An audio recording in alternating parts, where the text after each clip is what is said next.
وَلَن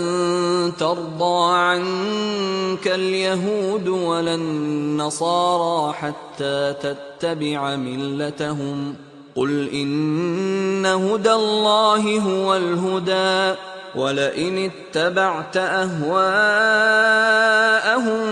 بَعْدَ الَّذِي جَاءَكَ مِنَ الْعِلْمِ مَا لَكَ مِنَ اللَّهِ مِن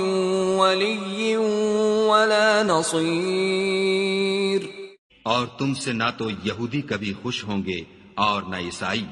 یہاں تک کہ ان کے مذہب کی پیروی اختیار کر لو۔ ان سے کہہ دو کہ خدا کی ہدایت یعنی دین اسلام ہی ہدایت ہے، اور اے پیغمبر اگر تم اپنے پاس علم یعنی وحی خدا کے آ جانے پر بھی ان کی خواہشوں پر چلو گے تو تم کو عذاب خدا سے بچانے والا نہ کوئی دوست ہوگا نہ کوئی مددگار۔